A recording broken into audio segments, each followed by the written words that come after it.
For we are opposed around the world by a monolithic and ruthless conspiracy. Enormous blocks of stone, gigantic, weighing hundreds of tons. Massive, completely anonymous monuments about which we know nothing. They are not fallen angels. They are critters. We are sharing the planet with a species that's possibly as far in advance of us as we are from chimpanzees. Guerrillas by night instead of armies by day.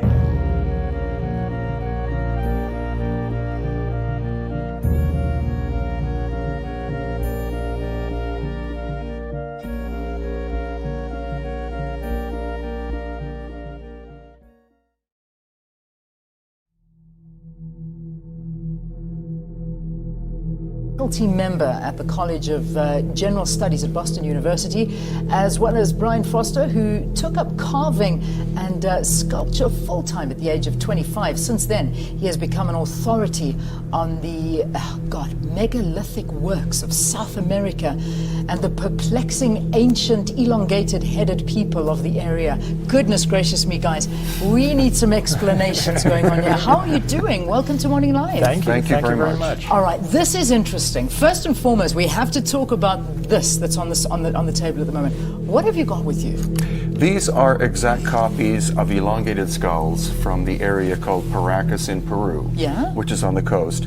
And this culture died out 2,000 years ago, and no serious academic study has been done of them since about the 1930s. Sure. So this is something that you work on. These have been redone to understand them. So these are human skulls. They are. Goodness me. So this is just showing the evolution of man. True. Yeah.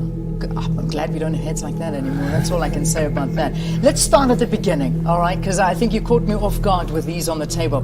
What is the SCA conference all about? What it is looking at the origins of civilization, the origins of humanity, what it really means to be a civilized person, where did our culture begin? And what we're finding is that civilization began at a much earlier stage than archaeologists and historians. I'm an academic that my academic colleagues assumed initially. Generally, it's been assumed that civilization started about 3,500, 4,000 BC. Yeah. We're now finding that civilization actually goes back to the end of the last ice age, some 12,000 years ago, about 10,000 BC. This began with my work in Egypt on the Sphinx and redating the Sphinx of Egypt, the Great Sphinx, but now we're finding other evidence in many other countries, for instance, Göbekli Tepe, the site in southeastern Turkey, that goes back to the end of the last ice age.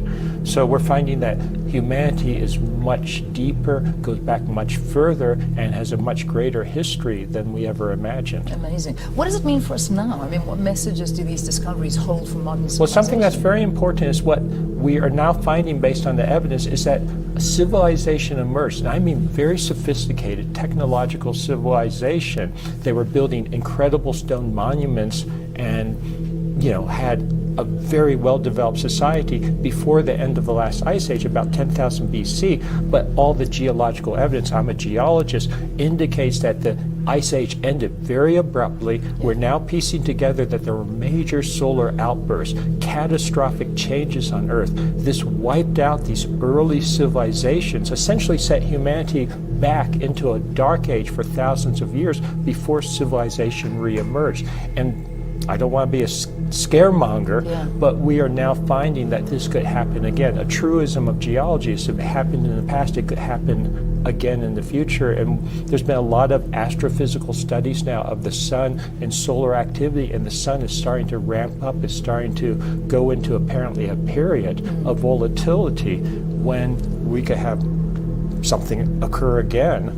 Basically solar outbursts that wiped out this previous round of civilization. We had better prepare for the future. So for me, it's not just voyeuristic. It's not just a matter of looking at past civilizations saying, oh, that's very interesting. I think there are real lessons to be learned as we go into the future. That's amazing. I mean, so that's at the crux of all of this, is that we need to know what happened back then so that we can try and avoid it happening in the future again. Because it's sort of these cliches that history repeats itself if we don't make preparations if we don't learn from history. Wow. All right, let's go back to now this study that you've been doing. I mean, you've been studying these phenomenal elongated human skulls and cranial deformations for some time. Talk to us about them. I mean, what have been some of the most amazing findings, Brian, that you've done out of this? Well, actually, the conventional academics believe that all cranial deformation or all elongated skulls on the planet were done as a ceremonial practice. And this happened on every continent, so in Africa as well as Europe, etc., etc.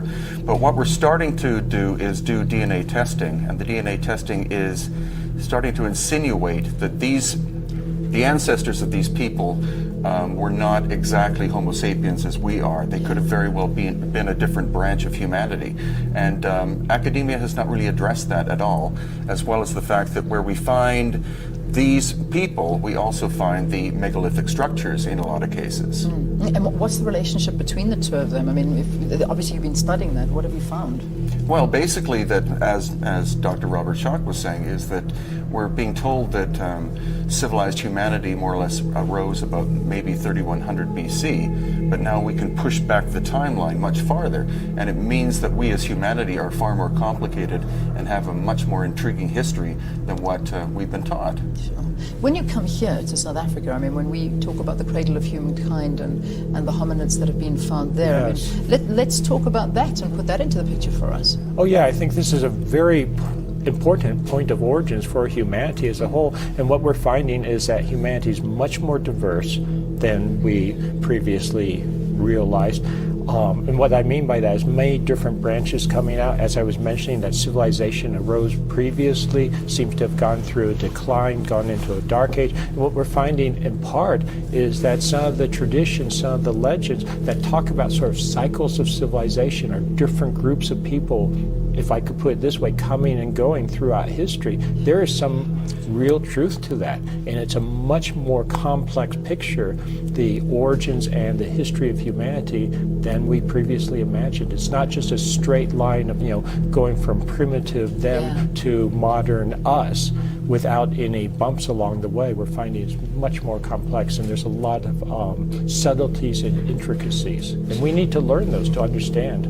where we fit in. Yeah, ongoing work obviously that's being done every single day behind the scenes that we as I suppose just normal humans carry on day-to-day activity. Yeah. We don't even know about this type of stuff. Exactly. I mean, is there enough education, do you believe, out there, and is there enough importance emphasized on the work that you are both doing? No, I think this is a type of work that really needs to be made better known. It needs to be publicized. I hope that people will come to the conference this weekend to really learn about what is going on and to expand their minds, to expand their consciousness. The conference is called the SCA, Science, Consciousness, and Ancient Civilizations, with good reason, because we're looking at all these aspects. And arguably some of these ancient civilizations had different views, should we say, of life versus different emphasis, and we can learn from that.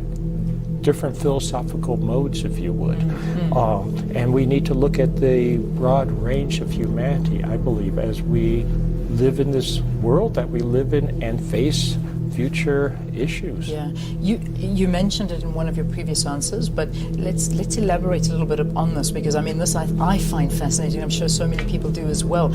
You're best known for your research on the Great Sphinx of Egypt, and you found a lot of controversy there. Yes, I have. Tell us a little bit more about this. Okay, I started working on ancient civilizations in Egypt in 1990. I'm a geologist and geophysicist. That's what my PhD is in. I studied the Great Sphinx from a geological point of view. Now, at that time, the Egyptologists all agreed that the Sphinx was dated to 2500 BC. What I found was very clear evidence of water weathering, precipitation, rain on the body of the Sphinx, deeply eroded. This is incompatible with the Sahara Desert, which is a 5,000-year-old desert. Yeah. So immediately, as a geologist, I realized that the Sphinx must go back to an earlier period, an earlier climate, earlier time. And then I did lots of different analyses. We did subsurface seismic analysis and other types of detailed studies which confirmed that the Sphinx was much older. The original Sphinx was much older. The head has been recarved, so it's not the original head. But the Egyptologists and the historians said this was impossible. This cannot be. And they said there must be another civilization. There must be other evidence. So several years went by. In fact, a number of years went by. But now in southeastern Turkey, just north of the Syrian border, there's this fantastic site known as Göbekli Tepe that's being excavated by the German Archaeological Institute. It dates back to 10,000 BC, the same time period I was talking about, end of the last ice age.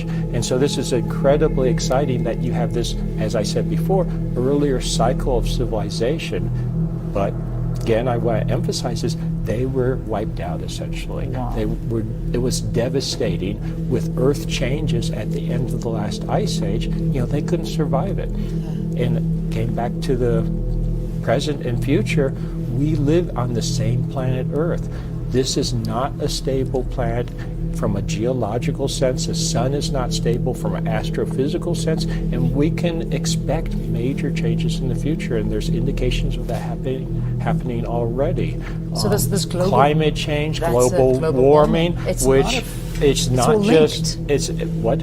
It's all linked? It's all linked. It's all linked because, yes, there is an anthropogenic, there's a human factor in global warming, but there's very strong evidence that there's also solar activity involved and that there are natural cycles of climate change. I know that as a geologist. Geologists are very familiar with this. So we need to understand the natural cycles, how they impact humanity going forward, as well as looking at the past. And right now, again, I don't want to be a fear monger, but we are a very sophisticated culture and society. But people are watching television right now. We are electrical culture. We are electronic culture. We are dependent on power systems and grids and satellite communications.